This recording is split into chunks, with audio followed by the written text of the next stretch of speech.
Hey, what's going on, guys, and welcome back to JQ Picks today. So let's recap yesterday. 1 and 2 on the main picks for the day. So we got the Kevin Durant over that hit. We got the VJ Edgecombe under that did not hit. My man only took like 7 shots. Whereas the key for yesterday, I said if he gets at least 11, 10, 11, he's over that line about 82% of the time. So hey, 7 shots, can't be mad. Plus, I actually watched that game in its entirety, and Joel Embiid balled out 37, I believe. Maxi had 40. So shout out to them too. Definitely, if you listened yesterday, you know how I feel about Embiid. And I'm just waiting for this goddamn knees to break, but it's okay. Shout out to Embiid, great baller. I did take the under on Embiid's. So yesterday I had about 8 or 9 picks. The 3 main channel picks did not go too well outside of the Kevin Durant one. I ended up taking Alex Sarr's over on rebounds. We had not Kevin Durant. We had Embiid's under on rebounds as well. What else hit yesterday that we had? I took Brooks over. I took MPJ's over. And I had one other. And I took Nickeil Alexander-Walker's under again since he burned me 2 days ago. And I actually don't remember whether that hit or not.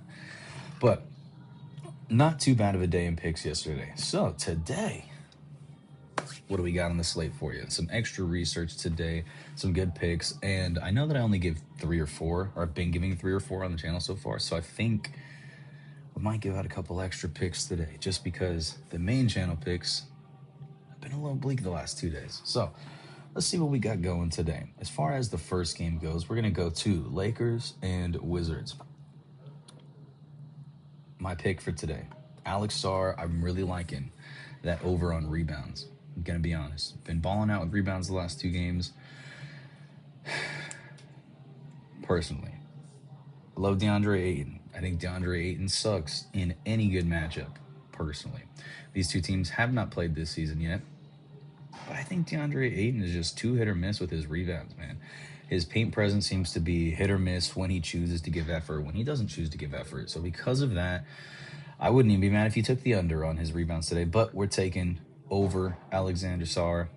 I just think Alex Sarr is going to whoop D. Ayton in the post. And this game's kind of a tricky one, too. Luka and Austin Reeves are both questionable. So being that Austin Reeves hasn't played in quite a while, it'd be his first game back in over a month. I'm a little hesitant to bet on their scoring and their points right here. My guess would be if Austin Reeves and Luka play, I'd probably be leaning towards that Luka under. Wizards have a tendency to get blown out, but the Lakers haven't been playing great recently either. So there's definitely a possibility there for a close, tight game.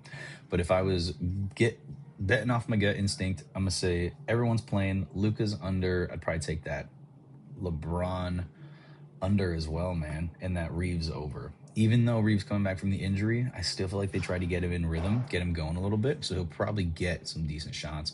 And as long as he can take 8 to 10 shots, I think we'll get close. Ayton, though, oh my God.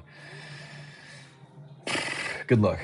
Good luck against Sarr. But Sarr's our lock over on rebounds. All right, let's go to the next game. We're going to go to the Toronto-Orlando game. So for the Toronto-Orlando game, Paolo, over in points. Been balling out a little bit more. Usage is up, minutes are up, especially with Franz out.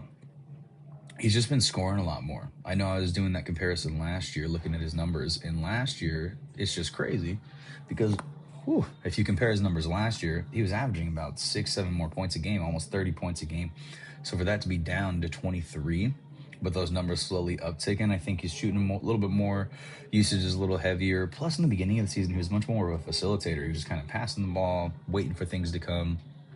But against the Raptors, the only concern was their point paints. Great paint defensive team, and Banchero definitely likes to get to the basket. Raptors have a ton of size. B.I., Scotty Barnes, a bunch of 7-footers down there that play like guards. So it'll be an interesting game, but I think Banchero is going to get to the basket. I think he's going to get his shots up. As long as Banchero essentially, what was that number? Truly, it's like if he can get 13, 15 shots, if I make him to shoot the ball 15 times, I'm confident in his scoring splits. 6 out of 18, 7 out of 16, 9 out of 19, 7 out of 19 on his bad night, 6 out of 18. I do not believe that he's going to come in here and shoot 30% from the field tonight whatsoever. And even last game, 48% from the field. Not the best shooting night for Banchero. So I'm taking that Banchero over in points. On top of that, other things from this game. Dun, dun, dun, dun. I do like Anthony Black, and I like those boards. 4.5. A little bit of effort without Franz Wagner. I do like that line right there. I'm not taking it tonight, most likely as a main pick, but I am liking it. Also, I'm leaning towards a little bit of Brandon Ingram here. I like that 20.5. He's consistently playing minutes. His minutes essentially always the same. Kind of lives at that 34, 36, 32 range. But he has the most consistent minutes on the team. So definitely, I like Brandon Ingram's point line here, especially with Podol out. Not that it makes too much of a difference in his stats whatsoever. I just like their team. I like their setup. My man has consistent shots. Doesn't matter who they play. Truly, a good team, bad team, great post defense, horrible interior defense. Does not make a difference. So I'm taking Brandon Ingram's over on that line. I do like the Scotty Barnes line. That line I feel like has moved up a little bit as of today. I feel like yesterday when I looked at it, or last night when I looked at it, it was a little bit lower, 17.5 maybe. But definitely like that Ingram pick, but the lock for today is the Banchero over. Then let's go to the Suns. Actually, we're going to go to the Pistons game first. Where is the Pistons game? Detroit, Golden State. All right, Pistons game. I like this line right here. Cade Cunningham obviously came back from his injury, missed about 10 days right here from the 5th to the 15th. Slow to get back, to say the least. Poor shooting, slow to get back. But the last 3 games kind of picked it back up. Just played against the Suns last night, so the Suns are coming off a back-to-back as well, so are the Pistons. And I am liking his shots made. 8 for 22 last night, still 26 buckets. I just think he's going to shoot even 40% tonight. If Cade can even get close to 15 shots, I absolutely think that we're going to hit this line. But personally, what I'm taking is the points and assists over at it's moved. I believe I got it at 31.5 last night, if I am not mistaken. But that line's moved up to 32.5. Still a great pick, if you ask me. I think Cade's going to shoot better. I still think that he's going to get his assists. I think the points and the assists are going to be there. I'm taking that over. Even at 32.5, I'm still liking that over against the Warriors. And then let's go. Final game of the day.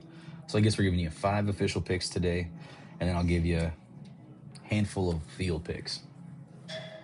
So for the Phoenix game, Dillon Brooks, we're taking the over on points. Man has been balling out. You guys know I live out here in Arizona. I went to the Suns game the other night, got to watch him in person. Good player, man. Balled out 26 against the Nets. Efficient shooting, 9 of 15. Last night, went off 13 to 22, 40 points. And the nice part about that 40 piece, too, is if you looked at the stats, I didn't watch that game. I was watching the 76ers game and then the T-Wolves game. But going into halftime, I think Brooks he was the third highest scorer on the team. So I think Allen and Gillespie both had more points than him, and going into that second half still was just able to stay consistent. And that's one of the things I like about the Suns right now is even if somebody doesn't score necessarily in the first half, they're still going to cover that line most of the time. Like Grayson Allen, for example, that Nets game, I told you guys, man had no points and had no points going into halftime. Still was able to finish with 18. So the scoring seems to be pretty evenly dispersed against this team. One thing I do not like in this game is this Williams under. I got murdered on the Nets game, but also the Nets have the absolutely worst interior defense in the league. Not the absolutely worst, but pretty dang bad, man. Claxton doesn't play any defense. I swear there was nobody in the paint the entire night. Literally, it was a pick and roll. Williams would roll wide open paint, dunk every time. Like 10 plays. It was ridiculous how easily those points came. Against the Cavs, I do not see. I was like, against the Cavs, I do not see that being nearly as easy. Even with Mobley not playing, doesn't matter. Jared Allen, nice and tall. I just think their interior defense is going to be great. Even with Garland and Mobley out, I'm expecting that Dillon Brooks and Donovan Mitchell matchup to be fantastic, honestly. So I'm taking the Dillon Brooks over. I think Dillon Brooks plays better when he is guarding someone that is very, I'm going to say top 20, top 15 in the league. The other night it was Michael Porter Jr. The other night, Cade Cunningham. Now it's going to be Donovan Mitchell. So I'm excited to kind of see how those matchups go. But we're taking Brooks' over on points, and I'm feeling a little risky, but I think I'm going to take this Mark Williams under. I just don't see him doing much against the interior size of this team. But let's see. We shall see. So those are our big fives. So we're taking that Cade Cunningham over 31.5. If you can get that line still somewhere, if not, over 32.5. Taking the Alex Sarr over on rebounds, Paolo's over on points, and then we're taking Brooks over on points, and then that Mark Williams under. So 5 picks for you. And things we're kind of leaning and feeling towards right now. Kind of a hot take because you know I love Michael Porter Jr., but I'm absolutely going to take Michael Porter Jr.'s under in this game. Coming off back-to-backs. Well, one, he doesn't usually play back-to-backs. They like to rest him typically. So coming off back-to-backs does not play the best. And the last time they had a back-to-back where he sat, they played, it was like 3 or 4 games in like 4 or 5 nights. Same type of deal right here is what you're looking at. So they played the 25th, 27th, 29th, and then the 30th. And even though the last 2 games, 36 and 38, I really like those points. Obviously, efficient shooting. I don't see it happening tonight. No Cam Thomas last night. No Clowney last night. No Demon last night. I absolutely think that it's just going to be a little bit under. I think he's going to be a little bit under this line. I don't think he's going to get the shots up. I think ball's going to move a little bit more. The pace of this team, I just have this feeling that Michael Porter Jr. is not going to put up those numbers back to back. Plus, if you look at his patterns, when he goes over 35 and like 30 in particular, let's go Max.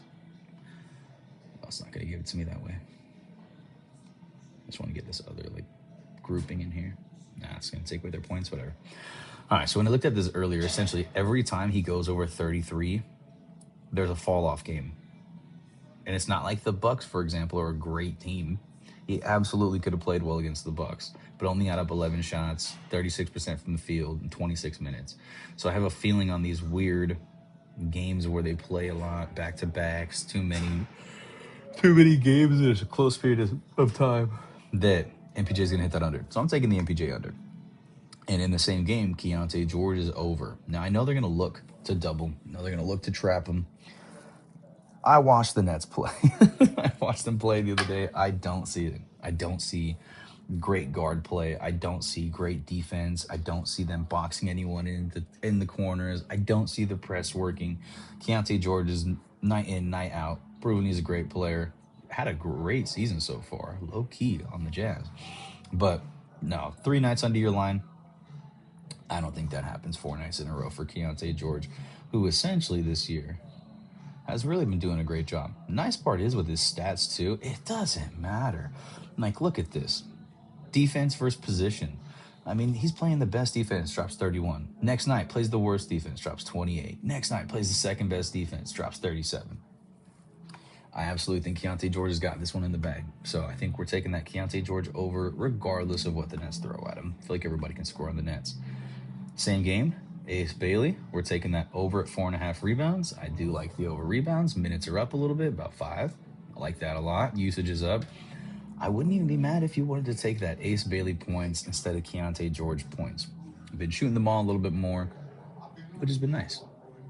Hitting some threes even. Shout out Ace Bailey. So I would not be mad if you decided to take that pick as well. And then other feels for the day. Luka. Same type of feel that I have for that last game. I think I like Luka's under on points. I think even though, 29, 12 for 20, efficient shooting, if he plays with that ankle, no way in heck against the Wizards is Luka going to be primary scorer trying to drop 35. I do not fucking see it. Excuse the language. I don't see it. No way in hell. I'm taking that under, especially with Reeves back. Come on, against the Wizards. If they don't blow them out, Lakers ain't first round exit if they don't blow this team out by 20. But I like that Luka under. I also like that under on rebounds for Ayton. I think I told you about that one already. I just like that matchup. I think Sarr's going to eat him alive. I think Ayton picks and chooses when he wants to grab boards. I think particularly against the most random teams too. So I'm liking that under for D. Ayton. And then we're going to go to a couple other games. Not too many more picks for you. I already talked to you a little about Ingram. I really like the Brandon Ingram points over there. But if we go to Cleveland as well, something is just screaming to me under Mitchell points. I just don't have a feeling he's going to ball out and score. First game where we had one sample size without Garland and Mobley, played against the Lakers, 9 for 21. Now, in all reality, if Donovan Mitchell makes 2 more shots and finishes that game 11 for 21, does he probably hit 30 points? Yeah, he does. But that's exactly what I mean. We don't get that very often. I don't see him. I just don't see him scoring on this. Even with them 2 out, I think that the Suns' defense is great. I think the Dylan Brooks matchup's going to be tight. I think they're going to really force him to the sides. They're going to try and keep him out of the paint. I don't see him getting to the paint at will. I think they're going to run him off the 3-point line really well. I think the Lakers have absolutely horrendous perimeter defense, and if they can kind of hold Mitchell to 3 for 9, I absolutely think the Suns can do that. So we're going to take that Donovan Mitchell under. And those are pretty much the big picks that we have for today. So got you guys your big 5 picks and then walked you through some of our feels for today. Yeah, I think it's a solid day. I'm excited for today's game slate. I feel like we got some good games going on, good opportunities to make some money, right some wrong from yesterday. And hell yeah, baby. Whew. Let's go kill it, guys.